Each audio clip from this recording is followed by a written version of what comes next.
bakunzi bacaho muri hose ndabasuhuje ani nakumbifuriza amahoro y'Imana. Ndarushaho kubashimira ko mudahwema kutugaragariza urukundo.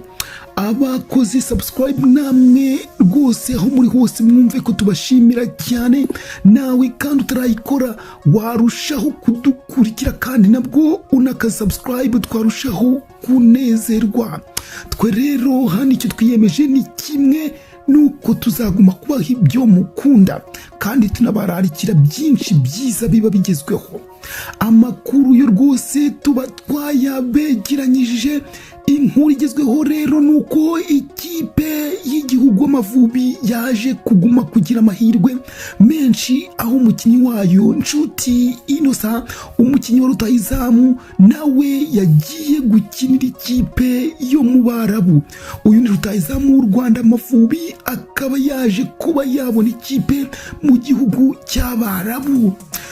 Rutahizamu w'ikipe y'igihugu y'Amavubi rero Nshuti Innocent yerekanywe nk'umukinnyi mushya wa SUBSRIBE yo mu Kiciro cya Mbere muri Tunisia. Ikipe yo muri Tunisia yitwa Espérance Sportive de Zarzis Zarzis, ikaba ari ikipe yo mu Kiciro cya Mbere muri Tunisia nyine.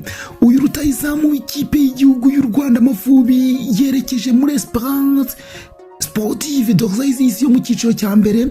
Nshuti Innocent rero yerekanywe kuri wa gatanu tariki 25 z'ukwezi kwa karindwi uyu mwaka wa 2025 nk'umukinnyi mushya wa SUBSRIBE yasinyemo amasezerano y'imyaka 2. Ibi byatangajwe n'iyi kipe ibinyujije ku mbuga nkoranyambaga zayo kuri uyu wa gatanu tariki ya 25 Nyakanga 2025. Nshuti rero yageze i Tunis kwa kabiri kuri 23 z'ukwezi kwa karindwi, atangazwa ku mugaragaro kuri uyu wa gatanu kuri 25. Uyu mukinnyi ufite imyaka 27 akaba ari umukinnyi wa Rutahizamu mu ikipe y'igihugu Amavubi, unabanza mu kibuga rwose. Uyu mukinnyi rero akaba yaratsindiye ibitego 4 mu mikino 8 Amavubi yakinanye n'amakipe mpuzamahanga. Yatsinze ibitego 4 mu mikino 8. Reka tugaruke gato kuri ikipe yerekejemo ya SUBSRIBE yo muri Tunisia.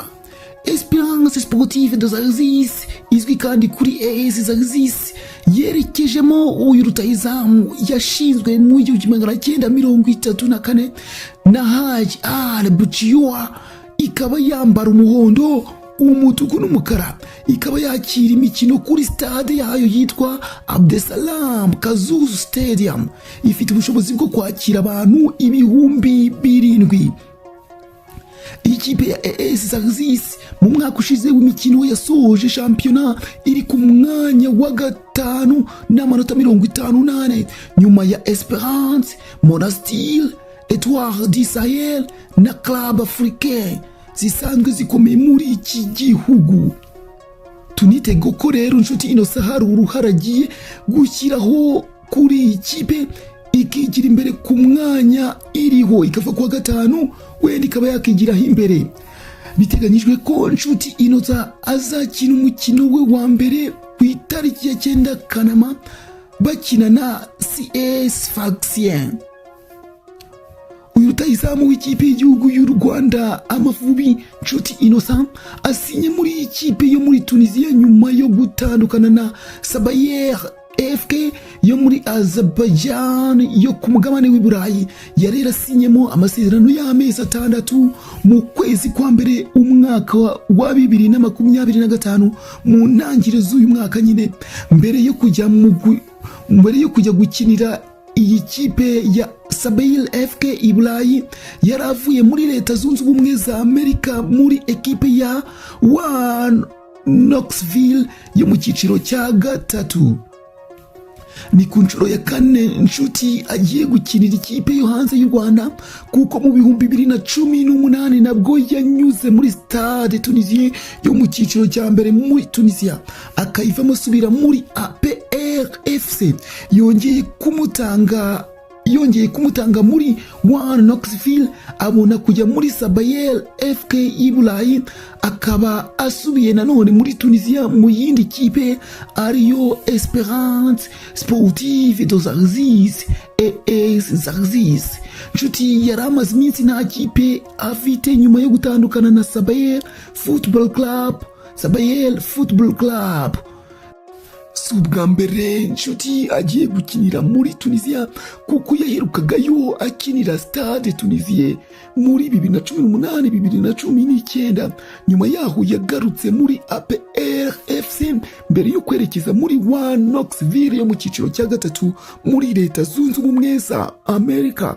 Mu Kwakira 2024 nibwo yavuyeyo ahita yerekeza muri Sabayel Football Club yo muri Azerbaijan i Burayi, ku mugabane w'i Burayi. Nshuti Innocent rero abaye umunyarwanda wa gatatu uzakina shampiyona ya Tunisia umwaka utaha w'imikino muri iki gihugu, kuko asanze Mugisha Bonheur ukina Stade Tunisien, asanze nanone undi munyarwanda babanye mu ikipe ya APR FC Ishimwe Aniseti ukinira Olympique d'Obeja. Ubu abo banyarwanda batatu, umwe akinira Esperance Sportive de Zarzis, akaba ari Innocent Nshuti, akaba asanze yo Mugisha Bonheur ukinira Stade Tunisien, hamwe na Ishimwe Aniseti ukinira Olympique d'Obeja. Ntawabura kuvuga ko yari amahirwe akomeye ku ikipe y'igihugu Amavubi akomeje. Ikipe y'igihugu Amavubi ikomeje kugira abana bayo bajya gutanga ubuhanga bwabo hanze mu bihugu byo hanze.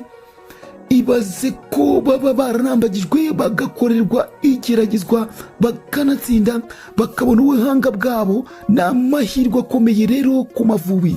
Twitege performance zabo igihe bazaba bakinira Amavubi.